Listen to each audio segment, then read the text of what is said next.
6 વિષય ગણિત પ્રકરણ 5 પાયાના આંકડોની સમજૂતી. એમાં આજે આપણે સ્વાધ્યાય 5.4 દેખીશું અને 5.4 પહેલું એવું છે કાટખૂણો અને સરળ કોણનું માપ કેટલું થાય. તો મેં તમને કીધું હતું ગઈકાલે જ કે જો એલ જેવો આકાર બનાવે, એલ આવો હોય, આવો હોય, આવો હોય કે પછી આવો હોય, બરાબર. તો અહીં વચ્ચે જે ખૂણો બને તેને કાટખૂણો કહેવાય. કયો કહેવાય?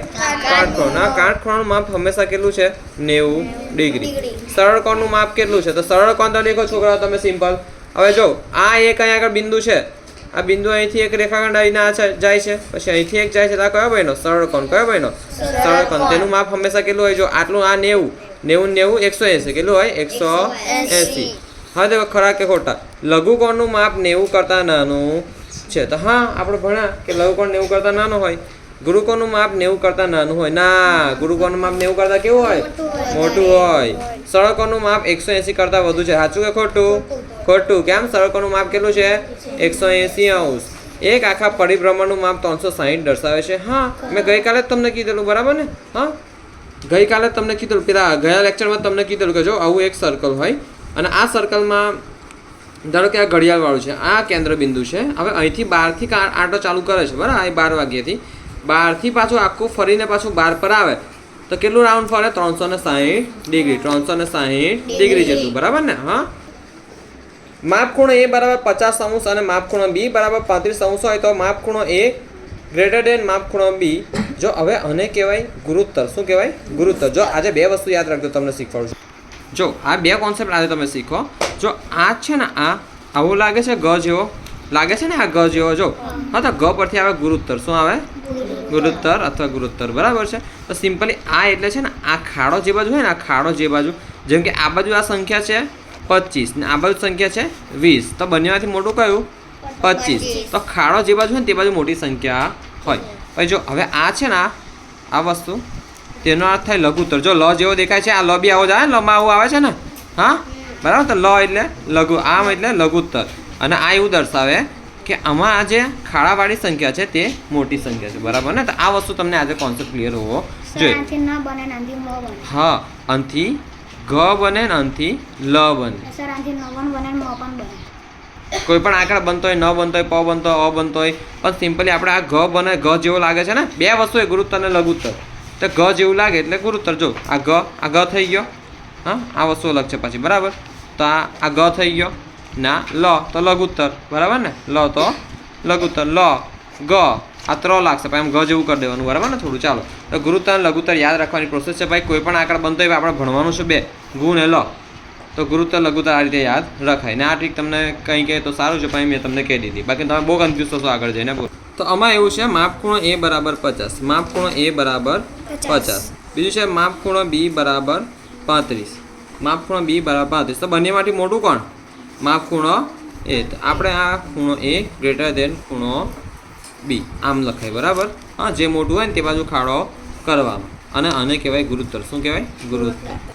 હવે આપણને કહે છે નીચેના ખૂણાઓના માપ લખો, લઘુકોણ અને ગુણોત્તર. દરેકના ઓછામાં ઓછા 2 ઉદાહરણ આપો. જો લઘુકોણ એટલે આપણને ખબર છે 90 કરતાં ઓછા હોય તો તમે કોઈ પણ લખી શકો. 1 લખો છે, 1 ડિગ્રી, 20 ડિગ્રી, 30 ડિગ્રી, 50 ડિગ્રી.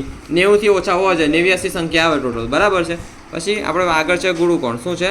ગુરુકોણ. આ ગુરુકોણ એટલે 90થી કેટલા વચ્ચે? 180.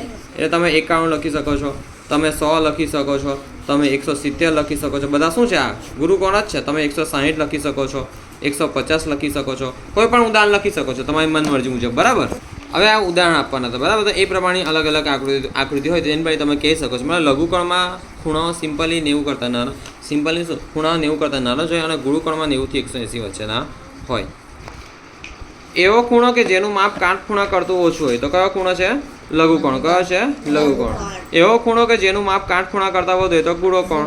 એવો ખૂણો કે જેનું માપ 2 કાટખૂણાના માપના સરવાળા જેટલું થાય. એવો ખૂણો કે જેનું માપ 2 કાટખૂણાના માપના સરવાળા જેટલું થાય.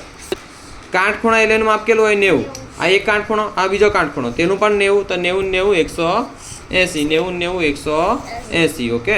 તો કે સરળ કોણ. 2 ખૂણાઓના માપનો સરવાળો કાટખૂણ જેટલો છે તો તેમાંનો દરેક લઘુકોણ છે. જો આ તમને સમજાવું. જો કોઈ 2 ખૂણાના માપનો સરવાળો છે, જેમ કે જો તો સરવાળો કેટલો થાય? કાટકોણ જેટલો. કેટલો થાય? કાટખૂણા જેટલો અથવા કાટકોણ જેટલો. તો સિમ્પલી ધ્યાન અહીં કે હવે આ વસ્તુ 2 ખૂણાના માપનો સરવાળો થતો હોય તો એ શું હોય? લઘુકોણ હોય. લઘુકોણ હોય તો જ કાટખૂણો થાય ને. હા 90 કરતાં ઓછો હોય તો જ છે બંનેનો સરવાળો 90 થાય. જેમ કે દેખો એક છે 40 અને બીજો છે 50, તો આ બે લઘુકોણ છે. બીજો છે 70 અને આ છે 20, આ બંને લઘુકોણ છે. તો જો આ બે લઘુકોણ છે, આ બે લઘુકોણ ને આ બે લઘુકોણ 90-90 માપ થાય છે ને, 90-90 માપ થાય છે. પછી તમે કોઈ પણ કહી શકો 71 કરી શકો, 19 કરી શકો, બંને શું છે 90 થાય છે, કાટખૂણો થાય છે, બંને છે શું લઘુકોણ જ છે ને, 90 કરતાં ઓછા જ છે. બે ખૂણાના માપનો સરવાળો સરળ કોણ જેટલો છે અને તેમાંનો એક લઘુકોણ છે, તો બીજો શું હોય ગુરુકોણ. બીજો શું હશે ગુરુકોણ, બરાબર. બે ખૂણાના માપનો સરવાળો સરળ કોણ જેટલો છે અને તેમાંનો એક લઘુકોણ છે, તો બીજો શું હશે ગુરુકોણ. જો આ પણ સમજાવું તમને. આપણને એવું કીધું છે કે બે ખૂણાના માપનો સરવાળો, બે ખૂણાના માપનો સરવાળો કોની જેટલો છે સરળ કોણ જેટલો. કોની જેટલો છે સરળ કોણ જેટલો છે. સરળ કોણ, સરળ કોણ એટલે કેટલું થયું 180 થયું. હા 180 થયું. હવે એમાંથી એક છે લઘુકોણ, એમાંથી એક શું છે લઘુકોણ. જેમ કે ધારો કે આપણે લઘુકોણ તરીકે આપણે જો 90 થી ઓછો હોય તો 70 ધારીએ, બરાબર. તો બીજો શું હોવાનું છે 180 માઇનસ 70, 180 માઇનસ 70, 180 માઇનસ 70, 0 0, 8 માંથી 7 જાય તો 1 અને 1 માંથી 0 જાય તો 1. તો હવે આ લઘુકોણ છે કે ગુરુકોણ છે, લઘુકોણ કે ગુરુકોણ, ગુરુકોણ 90 કરતાં મોટો, બરાબર ને. તો બીજો શું આવવાનો છે ગુરુકોણ. બીજો શું આવવાનો છે ગુરુકોણ. સમજ પડી. હા 110 બરાબર 180. ઓકે, તો બસ છોકરા તમારે આજે આટલું ચાલ્યું. હા લેસન આપું છું, ધ્યાન નહીં. આ વસ્તુ દેખાય છે, આ વસ્તુ આ 5 વાર લખવાનું છે. ઓકે 5 વાર લખવાનું છે આટલી વસ્તુ.